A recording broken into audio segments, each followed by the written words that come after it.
Now, the same is true not only between man and man, it's true between God and man. The Bible in 2 Kings chapter 17 shows how God had entered into a covenant with Israel. But Israel disobeyed God. Israel rebelled against God. Did God keep His end of the covenant and bless Israel? No. He judged her. He dispossessed her. He sent her away into captivity. All you have to do is read the book of Hosea, read the book of Amos chapter 4, read Isaiah 58. God did not keep His end of the covenant when Israel disobeyed Him. Now, if this principle is true between man and between God and man, now man and man would be the least, God and man would be the greatest. It is also true in that which is in the middle, man and government. When government violates its end of the covenant, its end of the agreement, then we are not bound to obey. Now, I don't know if you're aware of this or not, but that is the exact same principle that our forefathers fought on. You see, George III was King of England, yes, but he was also King of Georgia and King of South Carolina and King of Virginia. He was king of all the 13 colonies. He had entered into a covenant. He had entered into a contract with our forefathers. The Fairfax Resolves are very important resolves. They were written by George Mason and George Washington. Here are 24 resolves where our forefathers in 1774 were pleading with George III to keep his end of the covenant. He did not, he would not. They said, though we are willing to be the subjects of your majesty, we're not willing to be his slaves.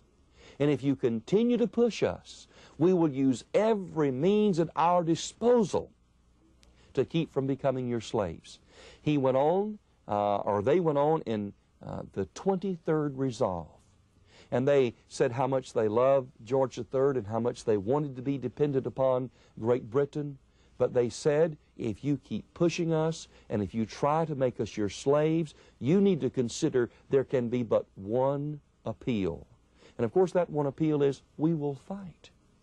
And since George III violated his end of the covenant, then the Americans, or the colonists at that time, did not owe him obedience, and they ceased giving him obedience.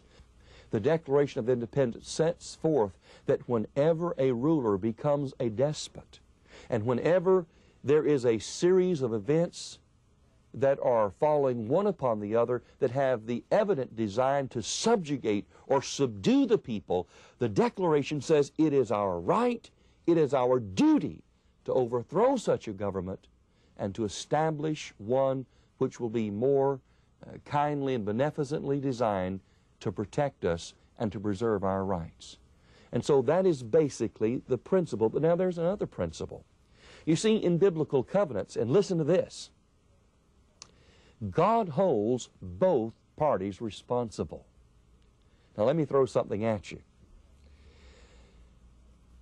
When a ruler sins as an individual, God always judges that individual ruler.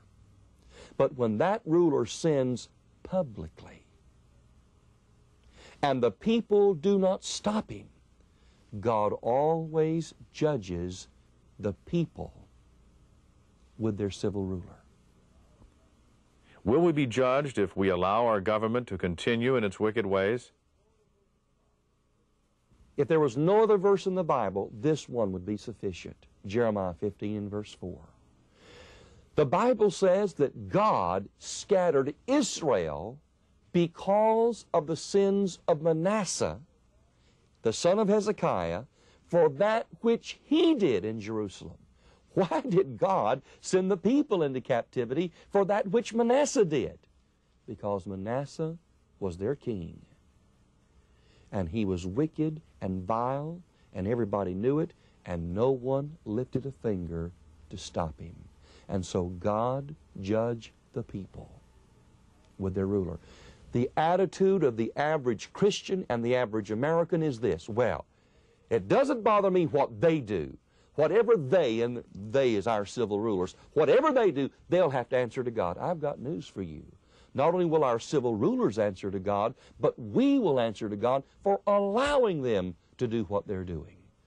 It is our responsibility to stop them. We must call them into account. We must ask for a redress of grievances. We must dispossess them. We must recall them. We must do whatever we can to stop them from committing all their wicked and ungodly acts. If we don't, we'll be judged with them. You know, many people have the idea that, hey, judgment will never fall on America. God won't judge His people. Have you ever wondered how Daniel, Shadrach, Meshach, Abednego, and Ezekiel got into Babylon? They got there as captives. When God was judging Israel, even godly Jeremiah wept as the city was destroyed, and the best of the Israelites were carried away into captivity. If we think that we can sin against God and get by with it, we're mistaken. And if we think that we can let our rulers commit all kinds of ungodly, wicked acts, and we escape, once again, we're mistaken. Because of the covenantal nature of government, God holds the people equally responsible as He does the rulers. Where have we gone wrong? I mean, why hasn't the church stood for what is right?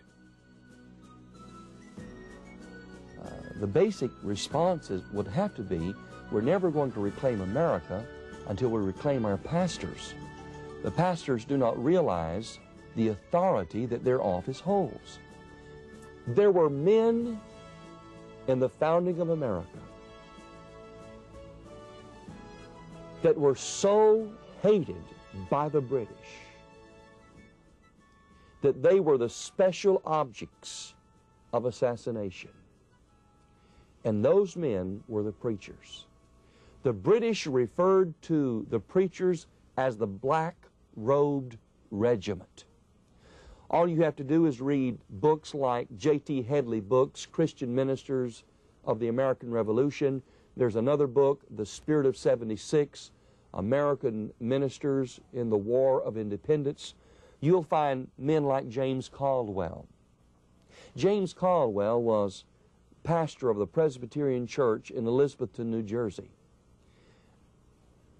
The British hated James Caldwell so much that everywhere he went, he had to go armed to defend his life. Whenever he preached the gospel of peace, he did so with loaded pistols on his pulpit.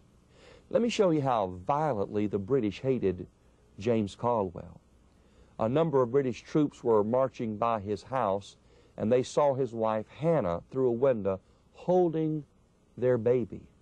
Thankfully, there was a neighbor woman in there, but one of the British troops stopped, shot through the window, and shot Hannah Caldwell between the eyes, killing her instantly. And thankfully, the neighbor caught the baby as she fell.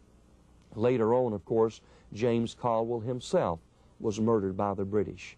But Caldwell, seeing one of the company's fire slacken for lack of wadding during one of the hottest battles, he jumped on his horse, he rode to the nearest Presbyterian meeting house, he got up all those hymnals that were written by Isaac Watts, and he rode back to the battle, and he jumped off the horse and started tearing the wadding out, tearing those papers out, the sheets, and using them for wadding, throwing them to the boys, and said, "Here you go, boys, put Watts into them, boys, give them Watts."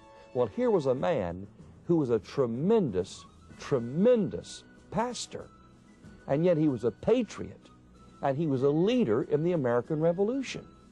When you come to men like Jonas Clark, everybody is familiar with the shot that was heard around the world, the Battle of Lexington Green. And here our men stood, and there the British are over there, and the British opened fire. And yes, we lose some of our finest on Lexington Green.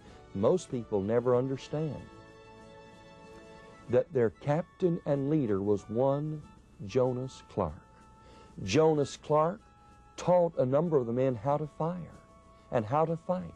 He was the military strategist and leader. Jonas Clark was their pastor.